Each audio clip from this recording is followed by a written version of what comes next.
नमस्कार, आप देख रहे हैं पंजाब केसरी राजस्थान और आपके साथ हूं मैं सौरभ दुबे। इस वक्त मैं मौजूद हूं जयपुर के सुभाष सर्कल चौक में, जहां आप देखेंगे मेरे पीछे वही घटनाग्रस्त ये क्षेत्र और वो जगह मौजूद है जहां कल रात देर 5 सितंबर की रात को एक भयानक हादसा पेश आता है, जहां 2 लोगों की मौत हो जाती है। मृतक में 33 वर्षीय प्रभात शामिल थे, उनकी एक बेटी 6 साला पीहू शामिल थी। तो लगातार इस हादसे को लेकर जो भी जानकारी आ रही थी उसको आपसे रूबरू करवाते और तफसील से बताते कि आखिर हुआ क्या था। खबर जहाँ तक मिली है उसके मुताबिक 5 सितंबर की रात की ये घटना थी, जब देर रात जर्जर भवन में भरा कर गिर जाता है और धराशायी होने के बाद अंदर करीबन 7 लोग उस वक्त घटना के वक्त मौजूद थे। और घटना के वक्त जब ये भरभरा कर ये इमारत गिरती है, तब 4 लोगों को सुरक्षा टीम द्वारा मौके पर से निकाल दिया जाता है, लेकिन 3 जने, जिसमें एक प्रभात 33 वर्षीय, 6 वर्षीय उनकी बेटी पीहू और इसके अतिरिक्त एक और उनकी जो माँ थी, वो भी उस वक्त मौके पर मौजूद थी, जिन्हें बाद में गंभीर अवस्था में वहाँ से निकाला जाता है।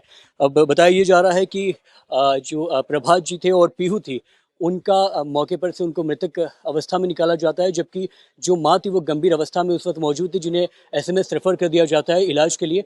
और लगातार अ, तमाम सारी इससे जुड़ी जानकारी आ रही है। फिलहाल आपको बता दें कि यहाँ जो लोग रह रहे थे वो वही लोग थे जो मूल रूप से बंगाल के माने जा रहे हैं, पश्चिम बंगाल के। और उसके अतिरिक्त जो जानकारी अभी तक सामने आई है वो ये है कि मौके पर घटना के वक्त 7 जने मौजूद थे और 7 में से 4 लोगों को सुरक्षा मौके पर जाब्ते द्वारा निकाल लिया जाता है, लेकिन 3 लोग, जिसमें 2 की मौके पर ही मौत हो जाती है, लेकिन एक जो उनकी माता थी वो गंभीर अवस्था में एसएमएस अस्पताल में भर्ती थी। लगातार पंजाब केसरी इस पूरे जगह को तफसील से रूबरू कराने का प्रयास कर रहा है और आपको उन लोगों से मिलवाने की कोशिश कर रहा है जो एक तरीके से इस घटना के पीड़ित है। सर, आपका नाम जानना चाहते हैं। सबसे पहले मैं जानना चाहता हूँ कि आपके पैर में ये जो चोट आई है वो कैसे है? रात को सर मलबे में जब पैर लगा तब ये चोट लगी है सर। बच्चे वगैरह और लेडीज को निकालते टाइम ये चोट लगी है। आप मतलब उसी मकान में रहते हैं? नहीं सर, मैं वो पड़ोस का मकान है। जी। जब वो गिरा तो आवाज़ हुआ, आवाज़ सुन के ऐसा लगा कि बाहर कुछ हादसा हुआ या फिर टीन शेड गिरा है। जी।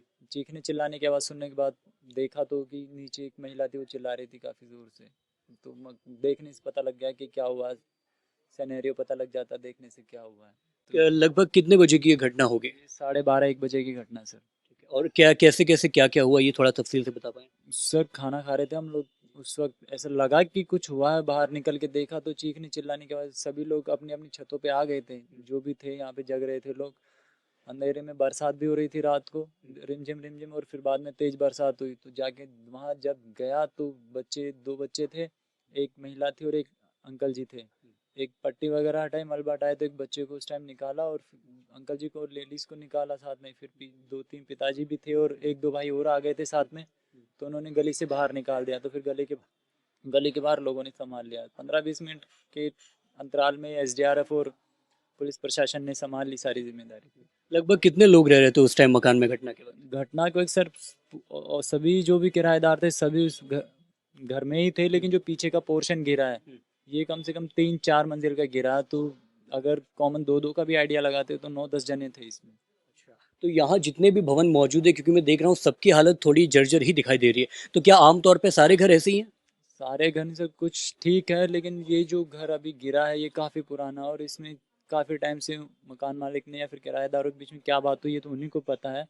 आसपास के मकानों में रिनोवेशन होता रहता है, थोड़ा थोड़ा चलता रहता है, करवाते भी हैं। ये इंस्टेंट ये जो हादसा हुआ, ये इसमें क्या कहें क्या नहीं कहें, कुछ समझ से परे है सर ये चीज़ें तो। बिल्कुल, ये घटना ऐसी है कि आप हृदय विदारक घटना है कि कुछ शब्द नहीं है कहने के लिए। एक आखिरी सवाल मैं पूछना चाहता हूँ, 33 वर्षीय प्रभात जी की इसमें मृत्यु हो जाती है, उनकी 6 साला बच्ची है पीहू, उसकी मृत्यु हो जाती है। क्या आप कभी उनसे बात हुई, कभी जानकार थे नहीं आपके? सर, नहीं सर, ऐसी कभी कोई बात नहीं हुई, जानकारी नहीं थी। ये तो घटना के वक्त जैसा लगा, जो समझ में आया वो इंस्टेंट पहुंच गए वहाँ पे। ऐसी कोई जानकारी नहीं थी, कभी मिले नहीं, कभी देखा नहीं।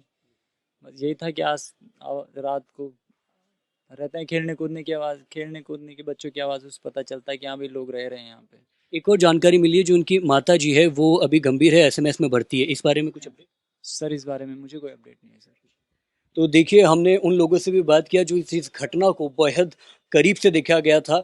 वो वैसे व्यक्ति हैं जिन्होंने इस पूरी घटना को अपनी आँखों के सामने, नज़रों के सामने देखा है। मैं आपको फिर से तस्वीरों के ज़रिए ये समझाना चाहता हूँ, समझाने का प्रयास कर रहा हूँ कि ये घटना कितनी हृदय विदारक थी और किस तरीके से ये भयानक मंजर पेश आता है।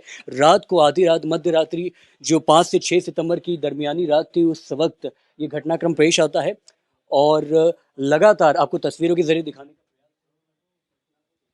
का प्रयास किया जा रहा है। बाकी पंजाब केसरी राजस्थान इस खबर पे तफसील से अपडेट बनाए हुए है। हम एक बार फिर इस खबर की अपडेट लेकर आप तक पहुंचेंगे, लेकिन तब तक के लिए आपको पंजाब केसरी राजस्थान देखते रहना है और लगातार जो भी अपडेट्स है वो आपको खबरों के जरिए तस्वीरों के जरिए पंजाब केसरी राजस्थान पे स्पष्ट रूप से देखने को मिल जाएगा। तब तक के लिए नमस्कार। देखिए, रात को सुभाष चौक से एक सूचना आई।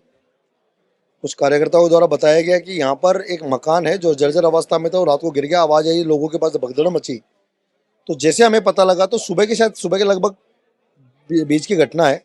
हम लोग पहुंचे तो मकान को देखा, आधा हिस्से में पूरा गिरा हुआ है और जब वहाँ पता लगा कि 2 कैजुअलिटी हो चुकी है और 7 लोग उसमें अभी भी घायल है और टोटल 19 लोग इसमें रह रहे थे।